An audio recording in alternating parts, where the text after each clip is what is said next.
అడవి కొల్లగొట్టి చెట్లు నరికి నివాసాలను ఏర్పాటు చేసుకోమని భూపోరాటంలో భాగంగా ఉసిగొల్పారు కొందరు. ఇంకేం, మాకు భూమి వస్తుందన్న ఆశతో చెట్లను నరకడానికి, అడవిని ధ్వంసం చేయడానికి పూనుకున్నారు. మరి ఎంతకాలం మనం భయపడుకుంటా మనం ఇట్లా ఈ జీవితం గడుపుడు అన్నది ఒక్కసారన్నా మనం ఎదిరించి నడకపోతే ఇక మన బతుకులు ఇట్లనే ఇక చీకట్లా గడిచిపోతున్నాయి అని మేము పిల్లలం ఇక మేము అందరం కలిసి మేము ఈ పని చేయాలని, ఈ పోరాటం చేయాలని మేము ముందుకు వచ్చినాం మేడం. అన్యాయంగా రిజర్వ్ ఫారెస్ట్ ని ఆక్రమించుకోవాలని ప్రయత్నిస్తే ఫారెస్ట్ అధికారులు కేసులు పెట్టకుండా ఎందుకు ఊరుకుంటారు? ఇక్కడ అదే జరిగింది. వీరిని అక్కడి నుంచి తరిమి తరిమి కొట్టారు. ప్రజలు తిరగబడ్డారు. ఈ దారి వాడితే నాయకపోళ్ళు అంటలేరు, గొండాలని అంటలేరు, మాదిగా మాల ఏదనకుండా మాత్రం కొడుతురు మేడం మమ్మల్ని. ఇక అలా విట్టమున్న దెబ్బలు కొట్టుడు, ఇండ్ల దొచ్చుడు, సైకిల్ గుంజుడు. ట్రైబల్స్ కదా మీరు ముట్టుకోవద్దు, ముట్టుకుంటే ఎస్సీ ఎస్టీ యాక్ట్ ఏమనంటే అది ఒకటి దొరికింది, ఆ కేసు ఒకటి. మా ఉద్యోగానికి అడ్డంకి వాళ్లే కలుపుకుంటా చేసుకుంటా మళ్ళీ ఉల్టా మా మీద కేసులు పెడుతున్నారు. అటవీ భూమిని ఎలాగైనా చేజిక్కించుకుంటామని భీష్మించి కూర్చున్నారు. ఇది ఏపాటి న్యాయం అంటారు ఫారెస్ట్ అధికారులు? ఇప్పటికే అన్ని రకాలుగా అడవులు క్షీణించుకుపోతున్నాయి. ఇప్పుడు ఆక్రమణల పేరుతో అడవిని నరకడం భావ్యం కాదంటారు వీరంతా. మేము ఇక అది ఆ పోరాటం మాత్రం మా పానం మీద మేము ఆపం మేడం. ఆడ 100 పుట్టలు తెగినా సరే, వాళ్ళు లాఠీలతో కొట్టినా సరే, వాళ్ళు తూటాలతో మమ్మల్ని కాల్సినా సరే గాని మేము కాల్పుల కన్నా సిద్ధాంతం కానీ మేము మాత్రం ఆ భూమి వదిలిపెట్టాం మేడం. అట్లాంటి పేద కుటుంబాలు అనుకొని మాట్లాడుకొని అయితే సంపినా మంచిదే, మేము సాగుకైనా ఉన్నాం సిద్ధం గానీ, కాకపోతే మేము ఈ పోరాటం ఖచ్చితంగా చేస్తాం, మేము భూమి కొడతాం, ఇస్తనాలు వేస్తాం కంపల్సరీ అని చెప్పి మేము అనుకొని అది చేస్తున్నాం మేడం. అక్కడ స్ట్రాటజీ ఎలా ఉందంటే మొత్తం పిల్లలు, youth and ladies, first ladies వచ్చేస్తాం, మీద పడడము, ఏమన్నా చేయడము, ఏమన్నా అట్రాసిటీ అనడము, చింపేసుకోవడము, తిట్టడము. ఈ అట్రాసిటీ అనే వెపన్తో కంప్లీట్ డిపార్ట్మెంట్ లో స్టాఫ్ అంతా నిర్వీర్యమైపోతున్నాం, ఏం చేయలేకపోతున్నాం. అడ్వాంటేజ్ తీసుకుంటుంది దాన్ని. ప్రజాపక్షంలో చిన్న బ్రేక్, చూస్తూనే ఉండండి టీవీ9. పరిస్థితులు ఈ స్థాయికి రావడానికి ఓ నేపథ్యం ఉంది. అడవుల మీద గిరిజనులకు సర్వాధికారాలు ఉన్నాయి. కానీ అటు గిరిజనులే కాక ఇటు ఇతర రాష్ట్రాల నుండి వలస వచ్చేవారు, గిరిజనేతరులు ఏళ్ల క్రితం ఇక్కడి అడవులను ఆక్రమించుకుంటూ పోడు వ్యవసాయం చేసుకుంటూ జీవిస్తున్నారు. వారుంటున్న ఈ అటవీ భూములకు గాను వారికి పట్టాలిప్పించమని గత కొంతకాలంగా ఆందోళన చేస్తున్నారు. వీరికి న్యాయం చేయాలన్న ఆలోచనతో అటవీ హక్కుల చట్టంలో చిన్న మార్పులు తీసుకొచ్చింది ప్రభుత్వం.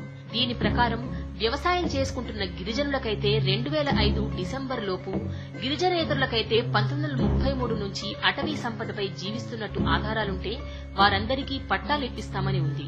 ఈ చట్టాన్ని ఆసరాగా చేసుకుని మరిన్ని ఆక్రమణలకు పాల్పడితే భవిష్యత్తులో వీటికి కూడా పట్టాలొస్తాయన్న దురాలోచన బయలుదేరింది. అంతే, అడవిని నరుక్కుంటూ లోపలికి చొచ్చుకుంటూ వెళ్తున్నారు. లెఫ్టిస్ట్ కొందరు మాత్రము వాళ్లకు ఉసిగొలుపుతున్నారు. ఏ విధంగా? ఆల్రెడీ మీ తాతలు తనులు అంతకు ముందున్న వాళ్ళు కొట్టిందాన్ని ఆల్రెడీ ఇప్పుడు గవర్నమెంట్ రెగ్యులేషన్ చేస్తుంది, అంటే చట్టపరంగా మీకు హక్కు కల్పిస్తుంది. ఫ్యూచర్ లో కూడా ఇప్పుడు మీరు ఇంకా మిగతా భూములు కొన్ని కొట్టుకున్నట్టయితే మీ పిల్లలకు, మిగతా భావితరాల పిల్లలకు వాళ్ళందరూ కూడా వస్తుంది. కాబట్టి అలా అని వాళ్ళ దగ్గర అంతో ఇంతో పుచ్చుకొని వాళ్ళను ఇన్స్టిగేట్ చేస్తూ ఉసుగులుపుతున్నారు.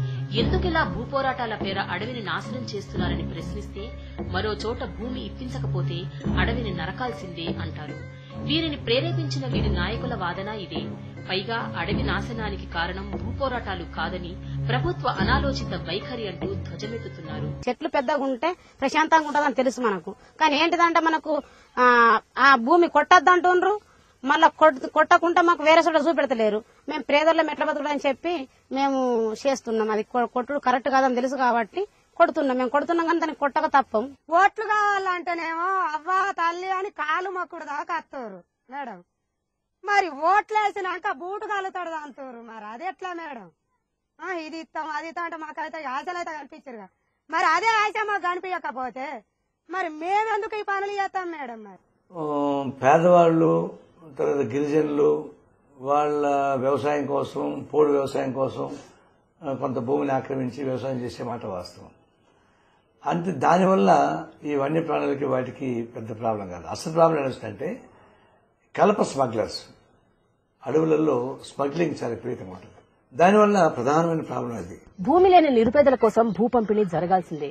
పంపిణీ జరగని పక్షంలో ఉద్యమించాలి, హక్కుల కోసం పోరాడాలి, అదనంగా ఉన్న భూములను సేకరించే దిశలో వామపక్షాలు ప్రయత్నించాలి తప్ప నోరులేని అడవితలని హింసించడం భావ్యం కాదంటారు అటవీశాఖ అధికారులు. ఈ రోజు నాశనమైపోతున్న పులులు, వినాశనమైపోతున్న అడవులకు కారణమవుతున్న ఈ ధ్వంసరచనకు స్వస్తి పలకాలని, ఈ రోజు అడవులు సురక్షితంగా ఉంటేనే మన నేడు రేపు సుభిక్షంగా ఉంటాయని సూచిస్తున్నారు. అమాయకపు గిరిజనులను ఉసిగొలిపి అక్రమ భూసేకరణకు పాల్పడవద్దని ప్రాధేయపడుతున్నారు. అమ్మ పెట్టదు, అడుక్కోనివ్వదు చందాన భూముల్లేని నిరుపేదలకు భూ పంపిణీ చేస్తున్నామని ప్రభుత్వం చేసిన వాగ్దానాలన్నీ నీటి మీద రాతలేనని, క్రమబద్దంగా భూ పంపిణీ జరగలేదు కాబట్టి చేసేది లేక అడవుల్లోకి చొచ్చుకురావాల్సి వస్తుందని ఈ పేద ప్రజల వాదన. ఇదంతా ఒక ఎత్తు. మరోవైపు అడవుల్లోని ఆవాసాల పరిస్థితి ఏమిటి అని ఒక్కరు కూడా ఆలోచించడం లేదు. అడవిని నరుక్కుంటూ పోతే అక్కడి వన్యప్రాణులు బెదిరిపోతాయి.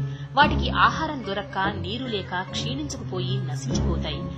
ఇదివరకున్నాయి బాగుంటే ఈ జనపంతా తిరుగుతారు కాబట్టి దూరంగా వెళ్ళిపోతున్నాయి. మనుషులు తిరగబట్టే కదా. అదే మనుషులు సైడ్ లో ఉంటే, పక్కకు పోయి ఉంటే అవి అనుకూలంగా తిరుగుతాయి అన్నమాట. ఫారెస్ట్ ఉన్నన్ని రోజులు అది లోపల కన్ఫైన్డ్ గా ఉండేవి.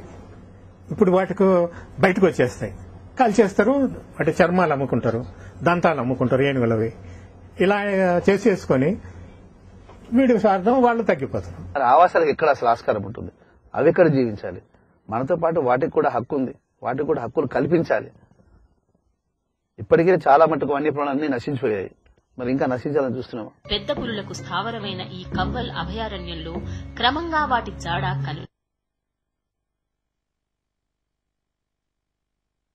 పశువులు గ్రాసం కోసం అడవినే ఆశ్రయిస్తే మరి